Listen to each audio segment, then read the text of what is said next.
On Being Different, 4th edition, Chapter 14, Places and Spaces. It's not just a zip code, it's a lifestyle.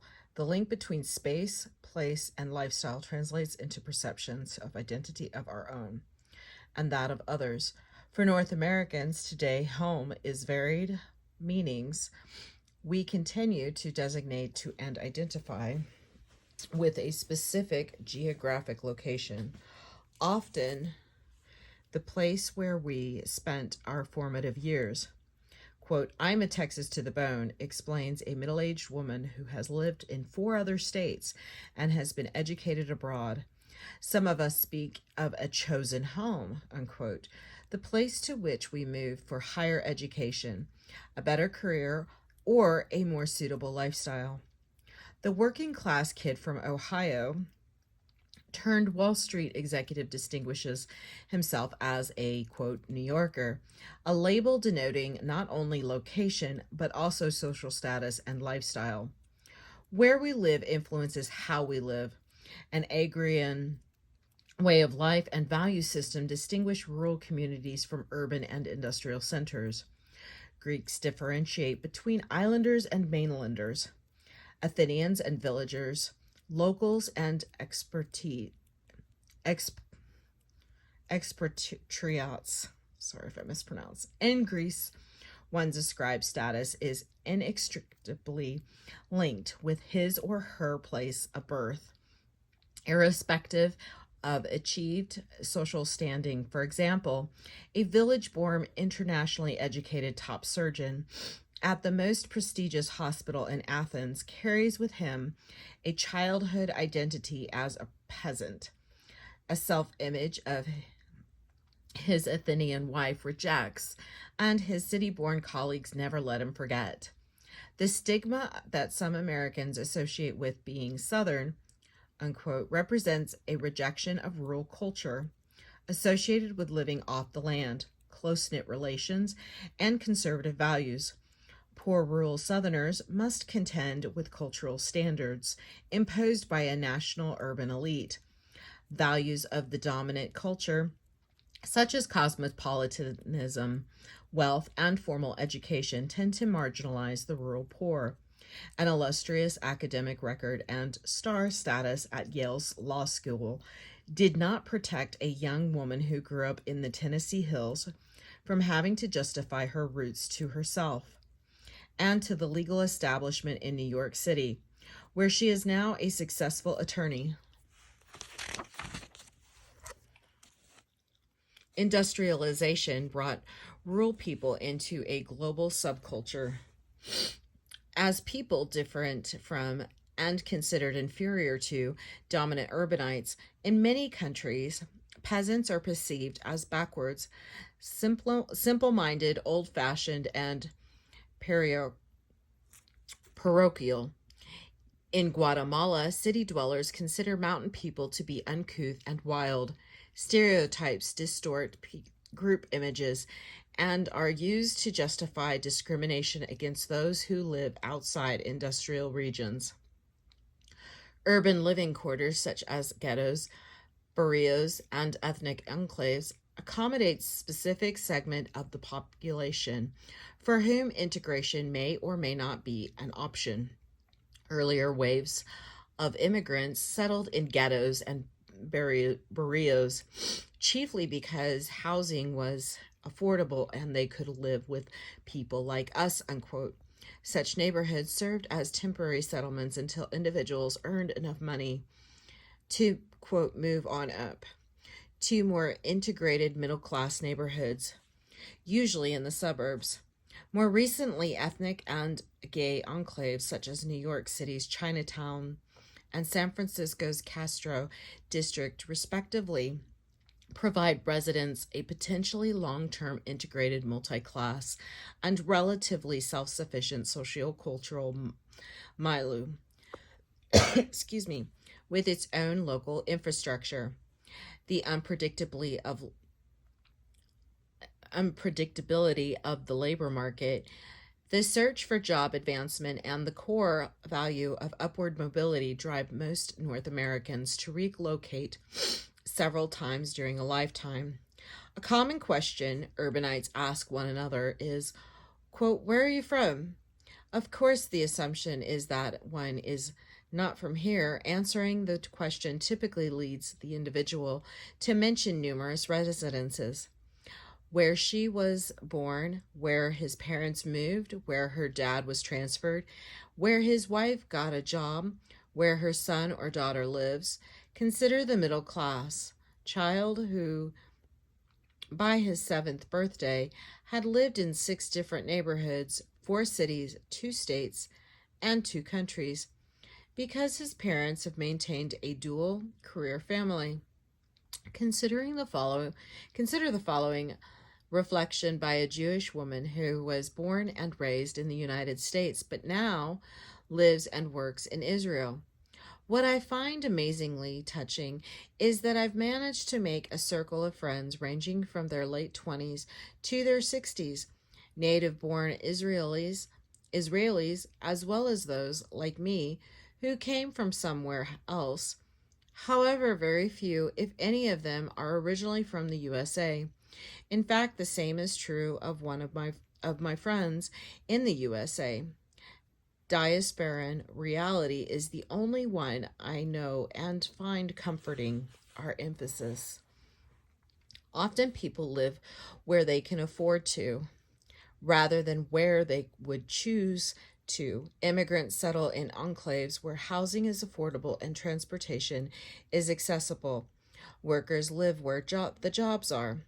During the 1950s, immigrants from southeastern Europe settled in U.S. cities with steel mills. Adults with young children left clean rural communities to live in industrial neighborhoods. One such community in Detroit was so near a factory that its residents had to contend with the constant soot on their bodies, furniture, and carpets.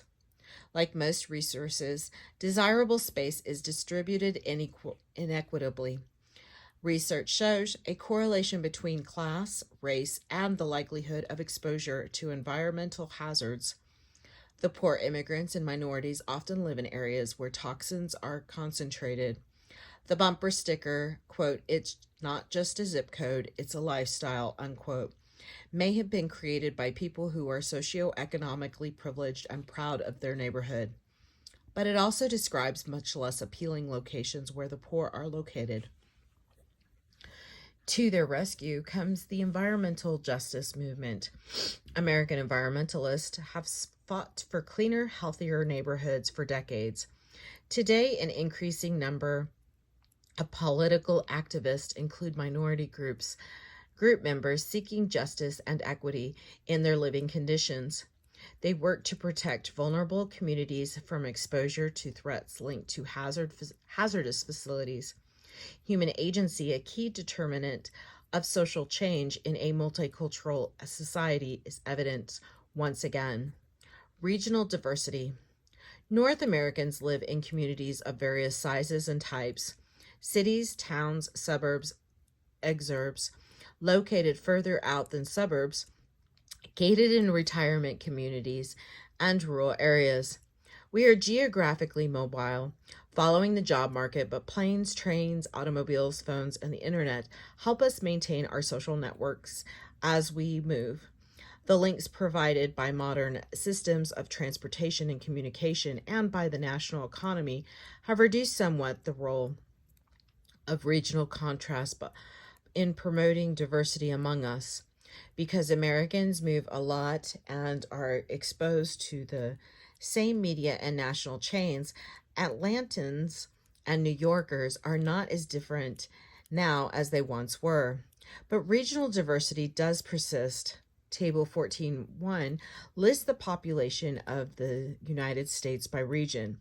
It shows that South and West are increasing, while the Northeast and Midwest are decreasing their share of the American population. This trend is more than a generation old and is becoming more pronounced. The places and spaces we inhabit determine our degree of exposure to other kinds of diversity, such as the based on age, education, race, ethnicity, and class. Although ethnic diversity is increasing in North America as a whole, some states, example Texas and California, and cities, examples like New York, Los Angeles, Toronto, are much more ethnically diverse than others are. On August 15, 2006, the U.S. Census Bureau released for the first time since 2000 key demographic and social data for areas with populations of 65,000 or more. The Bureau's American Community Survey, ACS, provides annually updated information on the nation's population. It offers a timely supplement to the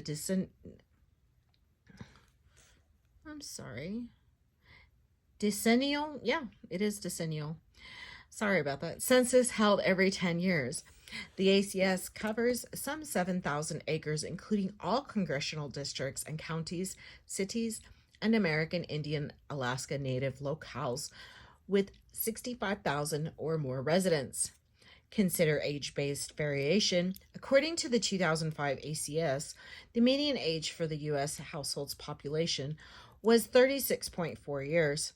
Among the nation's 15 largest cities, the highest median ages were in San Francisco, 39.4 years of age, New York, 35.8, and Philadelphia, 35.3.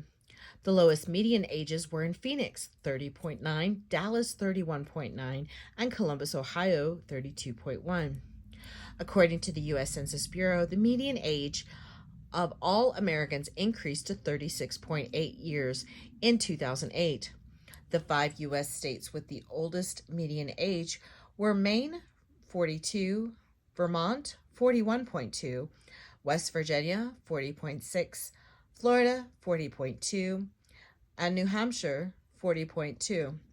The 5 youngest states were Utah, 28.7, Texas, 33.2, Alaska, 33.3, Idaho, 34.4, and California, 34.8. Where factors might explain this variation in age among states, consider the minorities to be younger on average than non-Hispanic whites, and that some states have higher rates of reproduction and thus more children than other states do. Other contrasts between cities and states involve education. In 2008, approximately 27.5% of the American population aged 25 and older held a bachelor's degree or more. San Francisco led all large cities with more than half its residents having completed at least undergraduate studies. Other highly educated cities included San Diego, 40.4%, San Jose, 36.1%, and New York, 32.2%.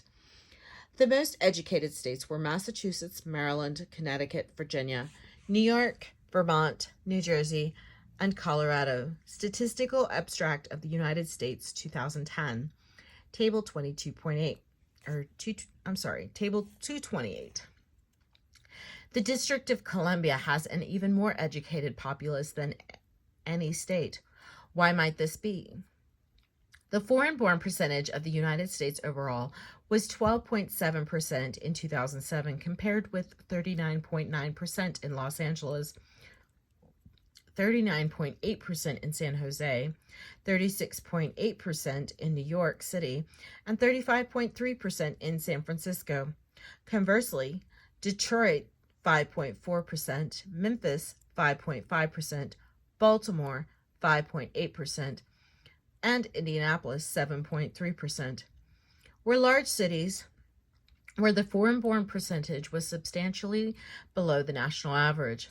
Stephen Holmes, 1997, noted the emergence of, in the mid to late 1990s, a population trend in which white Americans moved from minority-rich metropolitan areas such as Los Angeles, New York, Chicago, and Detroit to smaller towns and rural areas to escape urban gangs, crime, and pollution.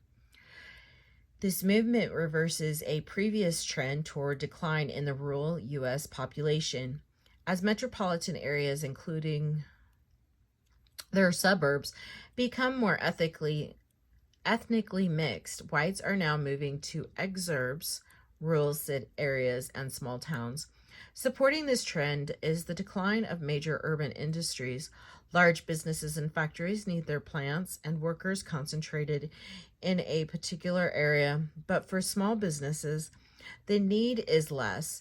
With modern transportation and communication systems, it's easier than ever to conduct business from non metropolitan areas.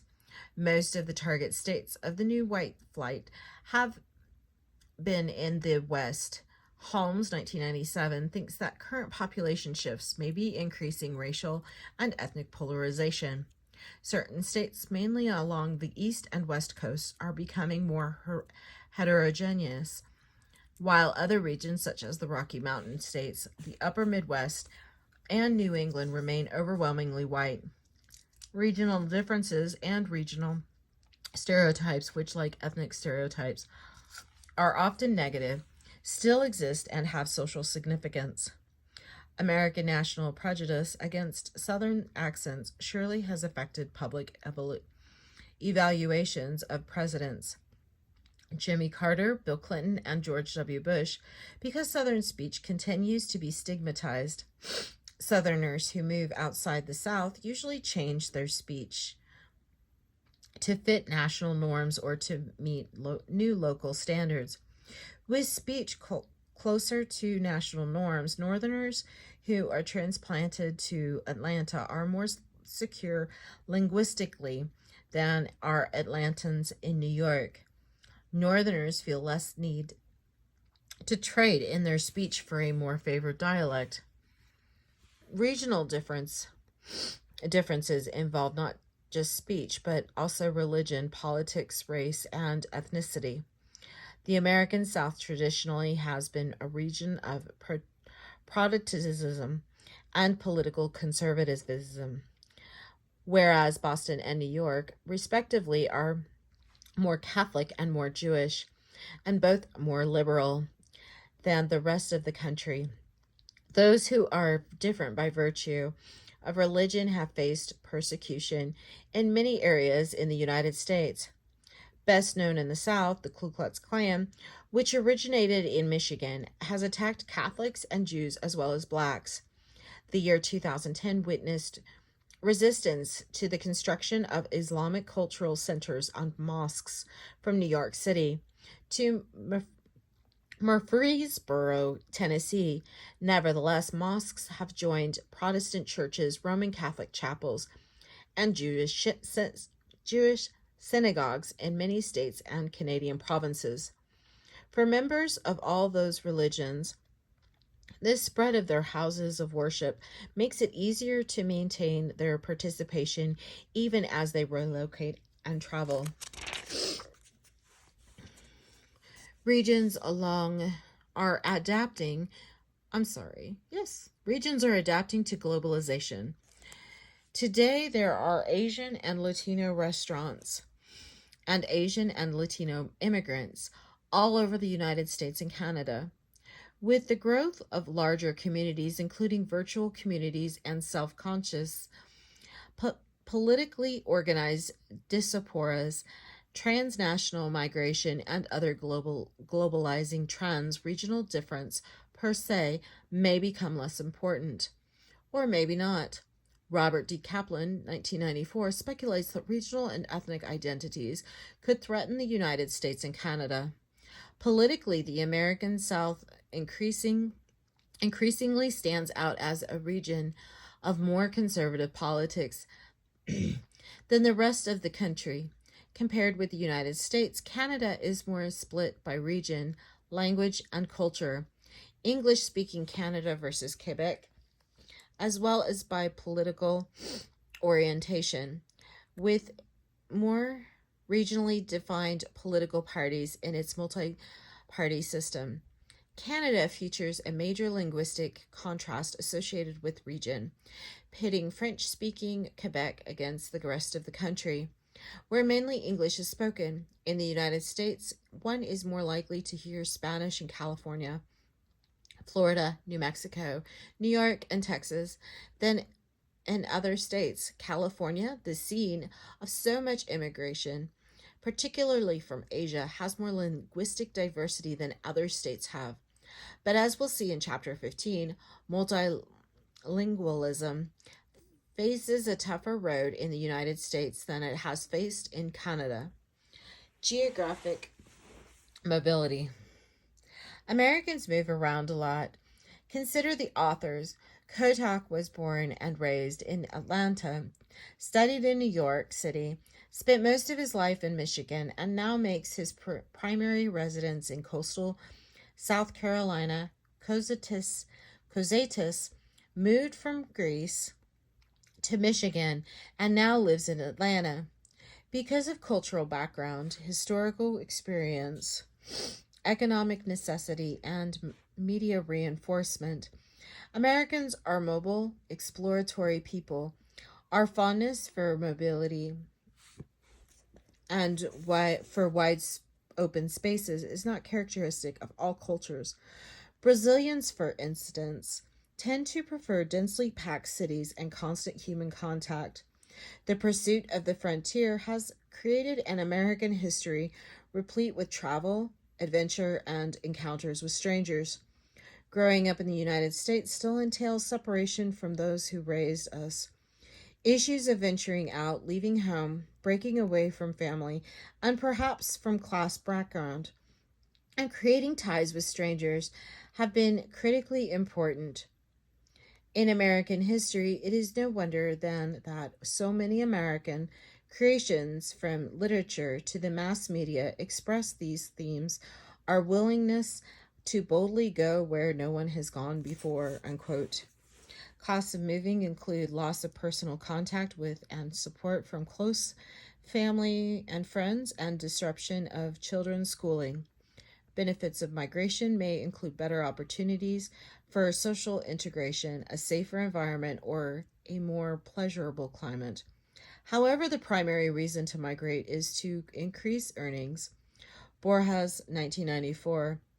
A labor market with substantial geographic mobility results in higher labor force participation. Our economy encourages flexibility in hiring and firing practices and ongoing changes in conditions of work, types of jobs, and job descriptions. Accordingly, and compared to other technologically and economically advanced societies, the United States has a more mobile workforce. According to Rogers, quote, moving has a significant positive effect on earnings, unquote. 2000, page 124. 6 years after moving, the earnings of migrants had increased about 20% over what they would have been without the move. The financial benefits were greatest for men younger than 40 years old and with household incomes below $50,000. Rogers and Rogers. Not surprisingly, moving rates are associated with the aspects of diversity. Young adults, renters, Hispanics, Asians, poor people, and well-educated people are the most likely to move. College graduates are more likely to move than are Americans without a college education. According to the National Longitudinal Survey of Youth, 5 years after graduating from college, 30% of graduates move out of state where they went to college. What was the reason for your last move? People move seeking stronger economies, lower unemployment rates, higher earnings, lower housing costs, retirement havens, and ethnic homogeneity. The last illustrates a phenomena that has been characterized as white flight. Is it white flight? White flight. It's flight. I'm sorry. The populations of West and especially the South continue to increase as those of the Midwest and Northeast decline. Both relatively and absolutely, the 10 states whose populations increased the most 2000 and 2008 were all in the West and South in order. They were Nevada, Arizona, Utah, Georgia, Idaho, Texas, Colorado, Florida, North Carolina, and South Carolina. Statistical abstract of the United States. Many of these states experienced both state-to-state and international immigration. Migration from more to less ethnically geographically diverse communities also occurs within states, as it shows in the next section, and a discussion of two contemporary communities in Michigan. The American moving rate declined from 14% in 2001 to 12% in 2008, Statistical Abstract of the United States. A slump in the U.S. housing market that began in 2007 has made moving more complicated. Although mortgage rates are at historic lows, it has become much more difficult to qualify for a loan than it was during the housing boom that preceded the bust. Americans today have the chance to buy low, but they must sell low as well, if they can. The need to sell a previous home before acquiring a new one complicates the moving process and keeps Americans tied down to a place unless they choose to foreclosure route, as many have done. When Americans do move, it is for all sorts of reasons. Education is an important one. Chances are, if you're reading this book on a college campus or perhaps commuting to one, excuse me, hopefully via public transportation, you are away from home and eventually you plan to have a place of your own. If you are residing out of state, you may seek a summer job there or somewhere else entirely, rather than in the state you came from when you graduate. You may be willing to look for the best job available, no matter what its distance from your hometown. Primed to travel if necessary to make it on their own, Americans are predestined commuters. They are many forms of commuting. For some, it's a matter of daily physical commuting via automobile or mass transit. Some married couples residing duolocally, maintaining separate residences near their different workplaces, see each other on weekends or during leaves or vacations from their jobs. Business travelers and tourists have fueled the growth of hotels as homes away from home. It has become, much easier than it used to be to maintain contact with home and office or phone or electronically. Even as we move, access to the internet has become a necessity for business travelers and all others who have come to depend on connectedness, including social networking through cyberspace. Kottack can transport a laptop computer on which he is currently writing at home as it happens. Anywhere he goes with his built-in wireless card and his smartphone, he can surf the internet at will and check his email almost anywhere he is physically. Via email and phone, he has maintained his ties with his son in northern Mozambique and his daughter in southeastern United States.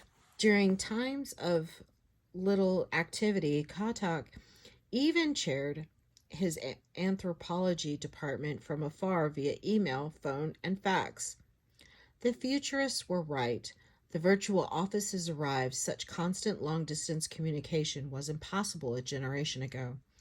The ability to work through cyberspace via the internet is one reason for the decline in the American moving rate in recent years. Cyberspace. Cyberspace describes a non-physical universe created by computer systems, the world of the internet, and online participation. Online systems allow people to do research, get information, communicate with one another, shop, play, fantasize, and imagine. Some programs, particularly computer games, create a virtual reality in which users receive sensory feedback that makes cyberspace feel more real. Researchers disagree about the effects of computer-mediated communication on face-to-face social interaction. Some contend that online interaction, including such social networking sites as Facebook, is promoting the decline of face-to-face social relations, actually a trend toward impersonality. In industrial social societies is much older. Social scientists long have linked a decline of face-to-face interactions to urbanization. In several books, the anthropologist Robert Redfield, 1941, contrasted rural communities whose daily social relations are on a personal basis with cities where impersonality, including constant interaction with strangers, characterizes many aspects of life. In many ways, cyberspace is like New York City, filled with impersonality, anonymity with strangers. The city never sleeps, but its residents do sleep, wake up, and work in different spaces. Having little contact with their residential neighbors, at work they interact with their coworkers. Outside work, they get together in varied settings with family, friends, and others who share their interests. Online communication can play a role integrating physical communities by providing residents with information about local events and common concerns, such as severe weather. See Kling, 1996. The internet plays an even stronger role in promoting social integration by facilitating regular communication among family, friends, and groups based on identity and affinity.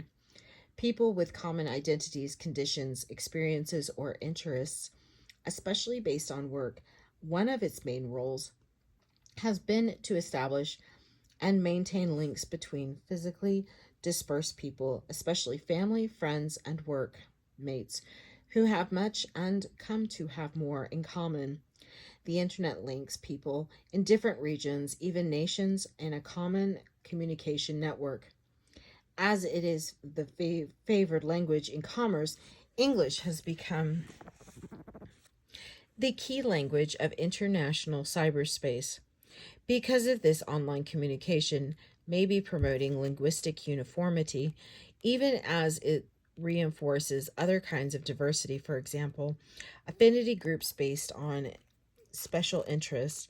Example, those that lead people to different chat rooms, user groups, and other internet forums. In UCLA's World Internet Project, as described by Evans, 2004, a series of questions explored whether the internet helped increase contact with family and friends and or with affinity groups, people who shared hobbies, politics, religion, or a profession. The percentage of users who said they had increased their contacts with family and friends through the internet ranged from a high of 44% in the United States to 11% in Germany and 8% in urban China. A whopping 47% of urban Chinese users said the internet had strengthened their contacts with people who shared their hobbies or recreational activities. In most countries, this figure ranged between 13 and 26%. In China, 21% of urban users said the internet had put them in contact with people who shared their political interests elsewhere in the world. This figure was under 10%, as were contacts with core religionists. Professional contacts, by contrast, were much higher in all other countries, from the high 20 to the low 30%. Interestingly, in all the countries surveyed, internet users spent more time socializing in person with friends than non-users did. In the United States, which was near the bottom in time spent with friends, internet users barely edged out non-users, 8.4 versus 8.2 hours per week. The most social country sampled was Taiwan, where internet users spent 23 hours a week with friends compared with 18 hours for non-users. The UCLA researchers also concluded that internet use comes mainly at the expense of watching TV. This trend, first observed in the United States, has become worldwide. American internet users watch an average of 12 hours of TV per week versus 17 hours for non-users. In Germany, it is 18 versus 23, and in Japan, 21 versus 26. Evans, 2004. Cities and urbanization. Urbanization is the transformation of rural or agrarian social organization into organized life in cities. Most American urbanites, they live in or near an urban area, which is a spatial concentration of inhabitants whose lives depend on a services and information economy, including low-skilled, low-income jobs, mid-level professions, and highly credentialed and high-paying careers. Cities are spaces that accommodate more sociocultural diversity and stratification than do suburbs, exurbs, small towns, or farming communities. Urban anthropology is the anthropological study of cities. Anthropologists have investigated urban issues, problems, social organization, and lifestyle in North America and abroad. For example, from her classic ethnographic study, a small of a small city in the American Midwest, anthropologist Carol Stacks discovered that close-knit social networks can exist in urban settings. Her book, All Our Kin, 1975, shows the strength of expanded family networks and of close-knit, kin-based relationships among urban African Americans. Ethnographers have influenced social policy by showing that strong kin ties exist in city neighborhoods whose social organization often is considered fragmented or problematic. One expression of being different is residential preference. Many of us have place orientations just as we have sexual orientations. Some people hate New York. Some think it's a nice place to visit, and many can't imagine living anywhere else. Arriving in the city, migrants from small towns may discover their little town blues are melting away. Many people like cities precisely because of the impersonality, anonymity, freedom, and challenges they offer. Lots of Americans enjoy living in or at least visiting places where nobody, rather than everyone, knows your name. What happens in Vegas stays in Vegas. To some extent, the anonymity of urban life can be replicated in cyberspace, where we can more or less privately craft new identities and chart personal paths in search of new images and information. Cities themselves tend to be more diverse than smaller places are, and many of the groups discussed so far in this book tend to be overrepresented in cities. That is, members of such groups are more likely to live in cities than in other places, and their demographic percentages are higher in cities than they are in the nation as a whole. The ethnic and racial diversity of New York, Los Angeles, Chicago, San Francisco, and Toronto is well known. Cities are known not only for their ethnic mix, but also for their ethnic clashes, of which the most extreme, given the diversity of ethnic groups and intensity of passions, was probably the Los Angeles riots of 1992. Such cities tend to be politically liberal, to have a higher percentage of Catholics, Jews, Muslims, Hindus, and Buddhists than smaller communities do, and also to have larger and more concentrated gay, lesbian, and transgender populations.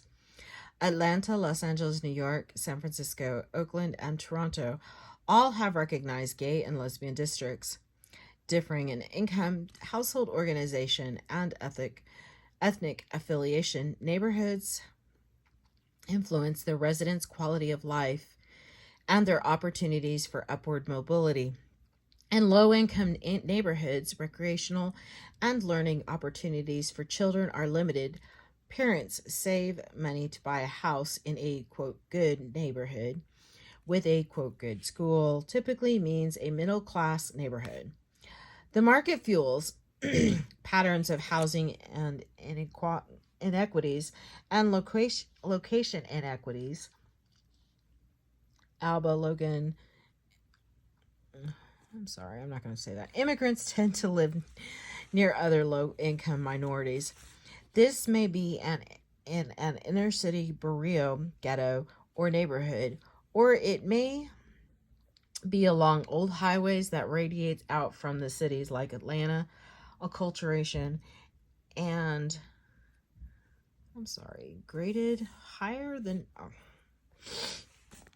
and graded higher income neighborhoods. Oops. One study of ethnic groups in 5 metropolitan areas found non-Hispanic whites to be the most locationally advantaged. Most disadvantaged were African Americans, with Asians and Latinos as falling in between. Gentrification is the purchase and revitalization of abandoned and low-value homes and neighborhoods by middle and upper class people and corporate developers. Tax incentives may be offered to increase the concentration of wealthier residents and merchants in such areas. Urban renewal projects aim to improve infrastructure, repopulate the cities, and enhance the quality of urban life. Improvements in infrastructure attract new business and new residents. Property values tend to rise, as does the morale of people who can afford to live there. Renewal and gentrification may diversify an urban population while also reinforcing racism and classism. Low-income residents who are forced out of their old neighborhoods typically find, at best, only substandard housing in other parts of the city. The underprivileged may lose access to jobs, transportation, and schools. The relationship between someone's residence and his or her identity may be one of pride or of shame, internally or externally constructed. Identity markers involving loyalty to space and place distinguish and divide urbanites from suburbanites and farmers, northerners from southerners, and New York Yankees fans from the Red Sox nation. However, space and place may constitute a limited good, signifying a sharp discrepancies in the quality of life that favors some segments of the population over others. When this happens, where we live may change from being primarily a personal issue and become a matter for political action aimed at redressing residential and locational inequalities. Human rights campaigns may arise to combat discrimination based on space and place. Grassroots organization by local stakeholders can include former residents, small business owners, school officials, and community development corporations, the CDCs. Such self-empowered change agents work to improve local conditions, including better opportunities for employment, schools, housing, and spaces for recreation and leisure. Popular images of city life and the inner city, especially stereotypes held by suburbanites, town dwellers, and rural residents, involve sexual freedom, risk,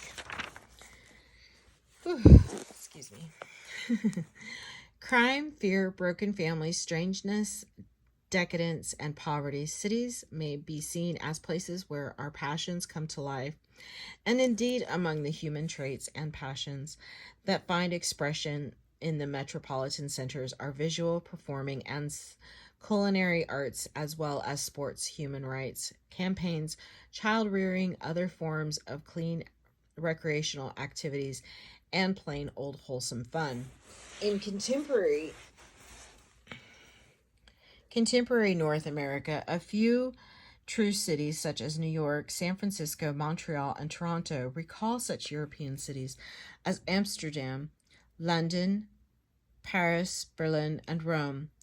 Known as the city that doesn't sleep, New York is the truest American city. All kinds of people, men, women, old, young, gay, straight, drunk, sober, addicted, drug-free, of all races and ethnic groups, use its urban space 24 hours a day. Many other cities shut down at night, except for marginal groups such as the homeless. In much of North America, people commute by car from suburbs to exurbs to work in cities. In Atlanta, Detroit, Los Angeles, and Washington, downtown residential areas tend to be marked racially and ethnically. The populations of such downtowns are much more varied during... I'm sorry, my leg was falling asleep. Millions of... the population downtown... Okay. Commute from outlying areas. Millions of Americans and Canadians commute daily, working in the city while keeping and educating their children in the suburbs and exurbs. Inner cities, suburbs, exurbs, and rural areas vary markedly in what we might call their diversity index. The contrast has political implications. Downtown residents tend to vote for Democrats, whereas exurbanites and small town dwellers tend to prefer Republicans. Small towns at other extreme cities are known for various expressions of homogeneity, such as racial, ethnic uniformity, conformity, reduced privacy, constant public scrutiny, restricted lifestyle choices, and political and social conservatism. For generations, social scientists have used face-to-face social relations to contrast small towns with more impersonal ties that characterize cities. Despite a recent resurgence in small town, exurban, and rural living, the decline of the small town has provided fodder for numerous books, TV shows, and movies. Even though small town life may be reviving today, it is vastly different from how it was 1 or 2 generations ago. Satellite cable and Netflix may have doomed small town movie houses, but there may be a resurgence of small town center life as more affluent people move in. Modern telecommunication systems allow most small town residents, including dispersed small businesses, to be as much a part of the televised and online worlds as urbanites are. Lifestyles in small towns. What draws contemporary Americans to small towns, exurbs, and rural areas? Reasons to move aren't just economic. People have to make lifestyle choices, balancing work, family, and personal needs. Brian Huey, 2005, has described lifestyle migration from urban centers like Detroit and Chicago to more tranquil locales such as Traverse City, Michigan, where he does ethnographic research.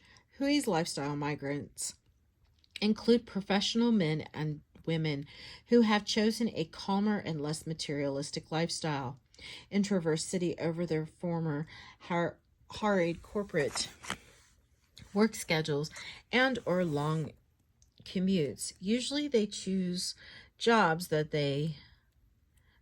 pay less or new businesses ventures that offer greater flexibility and self-fulfillment than working for bosses and in impersonal work settings.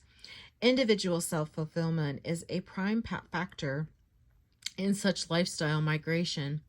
Among the factors that draw people, usually white, to Traverse City are its spectacular natural scenery, including views of Grand Traverse Bay, its public schools, and its reduced crime level. Similar factors, excluding the view, draw young couples and families to Dexter, a small town of about 10,000 people in southeastern Michigan, which has been studied ethnographically by Laura Descartes and Conrad Kottack. One of your authors, Descartes and Kottack, 2009, founded in the 19th century, originally as a farming community. Dexter has grown rapidly in recent years, reflecting, among other things, its pleasant small-town atmosphere and the reputation of its public schools. It also is within fairly easy driving distance of the universities, colleges, and hospitals of the Ann Arbor area, and is in commuting distance of such larger centers as Detroit, Dearborn, Flint, Jackson, and Lansing. Dexter consists of a village center and a surrounding township. Older farmhouses are spread throughout the township, interspersed with new subdivisions of high-end homes built on a converted farmland. The drive from the outer limits of the township to the town center can take half an hour or more and can solve long stretches of dirt roads. All of the schools and most of the township services are located in this central village. Dexter is ethnically homogeneous, almost all white community where middle class parents move their families and then travel out to their jobs. Half the township residents who commute to work drive one way for a half hour or more. 18% have even longer drive, 45 minutes or more each way. U.S. Census 2000. Men usually have the longest commutes, in part because they are likely to hold good professional jobs, which are scarce in Dexter itself. Women who work for pay tend to seek jobs closer to home in order to be more available for their children. Young families who choose to live in Dexter make tough choices in balancing the expectations and demands of work, family, and lifestyle. The men and few women with long daily commutes work at well-paying but often demanding and sometimes inflexible jobs in order to support themselves, their families, and their households. They have precisely the kinds of daily schedules that motivate people to move to Traverse City and downsize their financial expectations, accepting a, quote, view of the bay for half the price. Mothers in Dexter usually work part-time or stay at home, a misnomer when one considers their actual daily routines to be described shortly. Many of Dexter's women have postponed, and in some cases have abandoned, intentionally or not, the professional careers to which their degrees might have... I'm sorry, I got lost. Dexter's women have postponed and in some cases have abandoned, intentionally or not, the professional careers to which their degrees might entitle them. Instead, they spend much of their time engaged in activities designed to enhance their children's success. They live in a safe, homogeneous middle-class community with access to excellent public schools. The trade-off is that they, like their husbands and millions of other middle-class Americans, spend considerable time moving through schedules set by someone else. According to the U.S. Census, figures between 1990 and 2000, Dexter's village and township populations grew almost 30%. The racial ethnic composition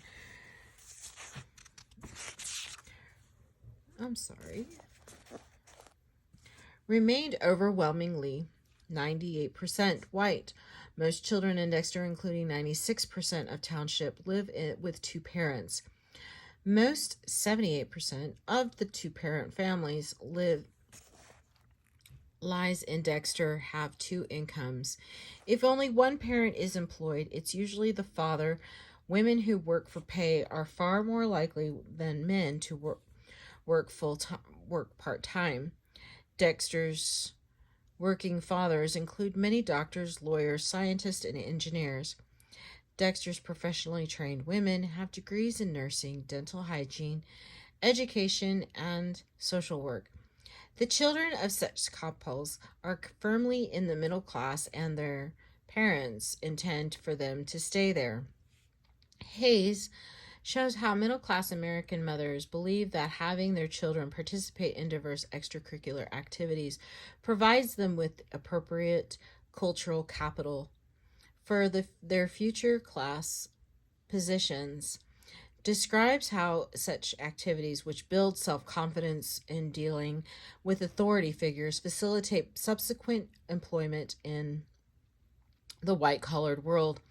Fletcher, Elder, and Mekos report that adolescent involvement in extracurricular activities corresponds to better high school performance and increased likelihood of attending college. However, as most American parents know all too well, participation in such activities is complicated by transportation issues. Dexter's quote, stay at home. Women may spend even more time behind the wheel than its commuting men do. Extensive driving time is necessary to get children to the many activities of middle class childhood.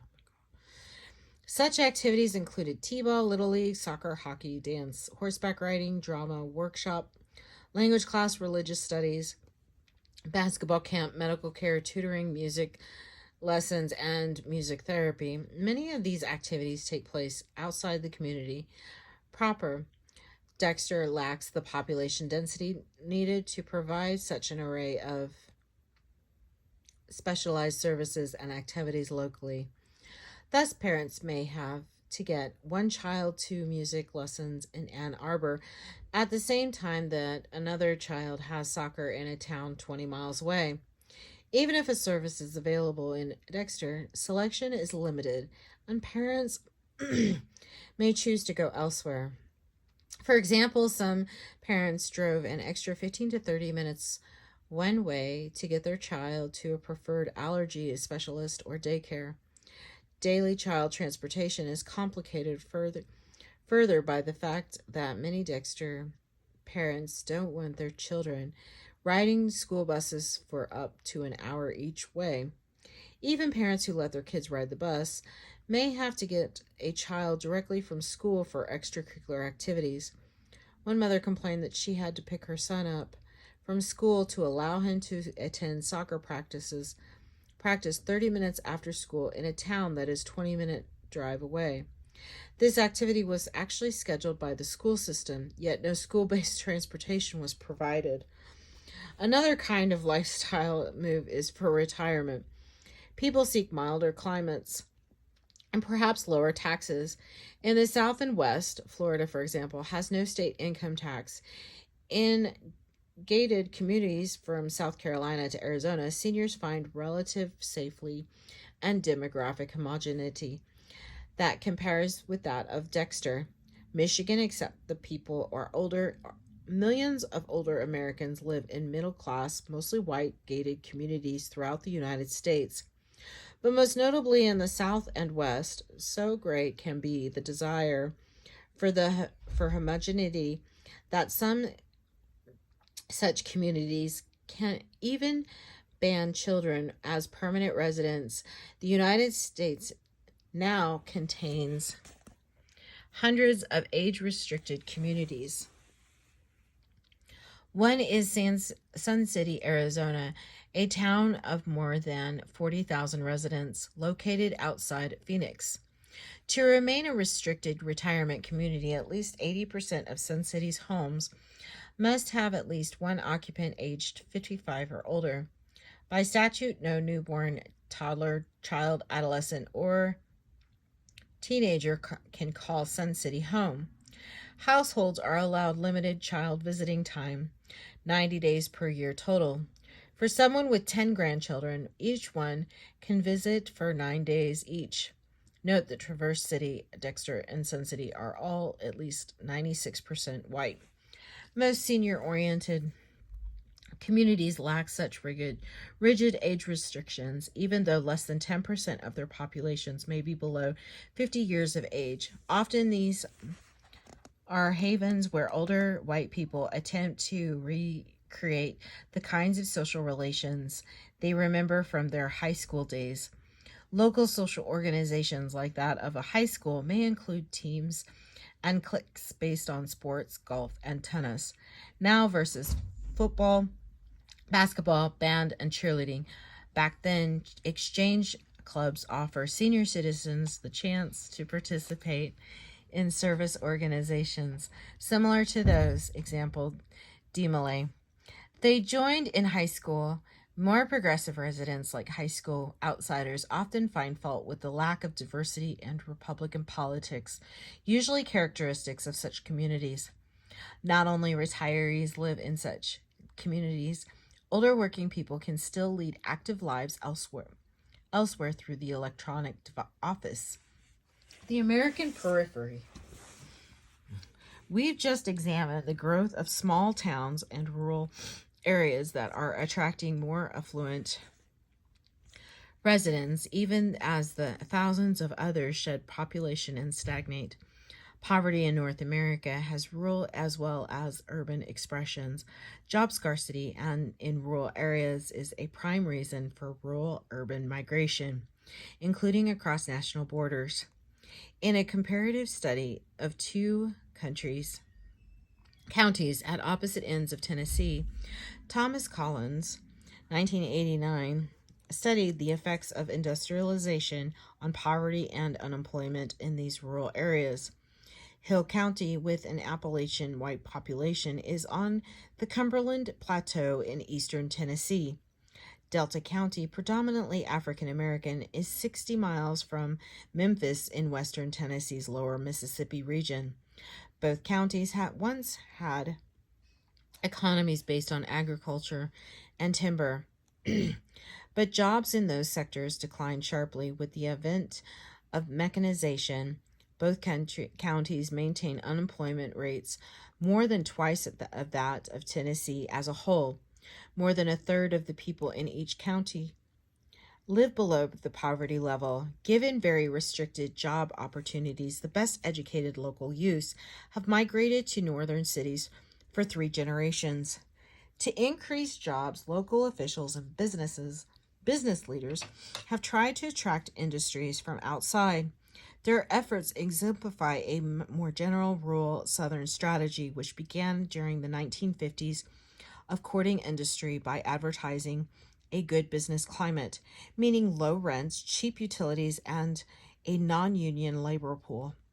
However, few firms are attracted to an impoverished and poorly educated workforce. All of the industries that have come to such areas have very limited market power and a narrow profit margin. Such firms survive by offering low wages and minimum benefits with frequent layoffs. These industries tend to emphasize traditional female skills such as sewing, and they mostly attract women. Sorry. At the time, let me grab a sip, guys. I'm sorry. At the time of Collins' study, the garment industry, which is highly mobile, was Hill County's main employer. The knowledge that a garment plant can be moved to another site very rapidly tends to reduce employee demands. Management can be as arbitrary and authoritarian as it wishes.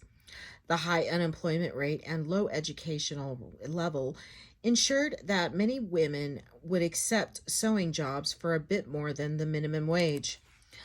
And neither county had a new industry brought many jobs for men who had a higher unemployment rate than did women, as did blacks compared to whites.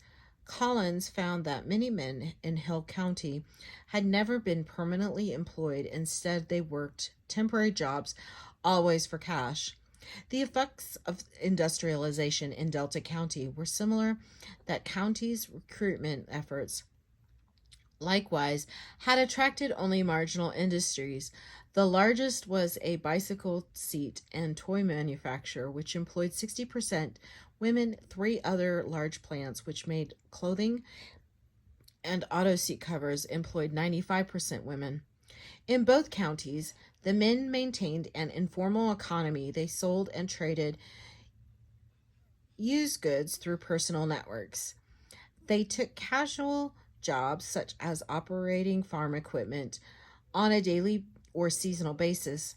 Collins found that maintaining an automobile was the most important and prestigious contribution these men made to their families. Neither county had public transportation. Hill County even lacked school buses. Wow. Families needed cars to get women to work and kids to school. The men who kept an old car running longest got a special respect. Collins found that the limited opportunities for men to do well at work created feelings of lowered self-worth, which expressed itself in physical violence The rate of domestic violence in Hill County exceeded the state average. Spousal abuse arose from men's demands to control women's paychecks. Men regarded the cash they earned themselves as their own to spend on male activities. One important difference between the two counties involved labor unions, which were more developed in Delta County. At the time of the study, there was just one unionized plant in Delta County, but recent campaigns for unionization at two other factories had failed in close votes. In the rural South, attitudes toward workers' rights tend to correlate with race. Rural Southern whites, such as those in Tennessee Hills counties, usually don't vote for unions when they have a chance to do so. African Americans are more likely to challenge management about pay and work rules, and to unionize. Local blacks tend to view their work situation in terms of black against white, rather than from a position of working class solidarity. They are attracted to unions because they see only whites in managerial positions and resent differential advancement of white factory workers.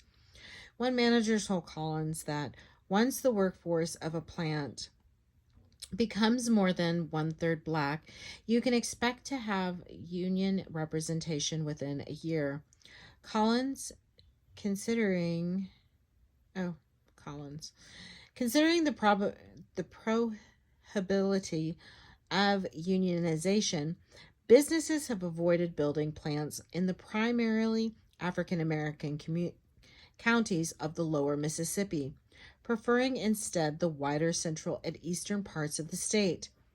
Poverty pockets in the rural South and other areas of contemporary North America should not be valued as pristine survivors for a more rural past, but is influenced by a larger trends, including the expansion of industry and world capitalism. Through mechanization, industrialization, and other changes promoted by larger systems, local people have been deprived of land and jobs. After years of industrial development, 1/3 of the people of Hill and Delta counties remain below the poverty level. Immigration of educated and talented people continues as local opportunities shrink. Collins, 1989, concluded that rural poverty will not be reduced by attracting additional marginal industries because such firms lack the market power to improve wages and benefits. Different development schemes are needed for these counties and the rural South generally, or maybe someday affluent gentrifiers from outside may move in and build electronic offices. The income gap by state. I will close in on this so that you can kind of see this a little closer.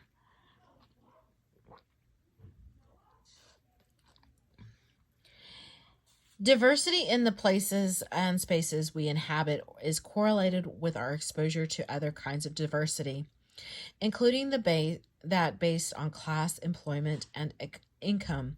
Figure 14.1 shows state-by-state variation in the gap between average family incomes of the top and bottom fifths, the quintiles, of each state's population in 2008. The states with the largest income gaps were New York, Alabama, Mississippi, Massachusetts, Tennessee, New Mexico, Connecticut, California, Texas, and Kentucky.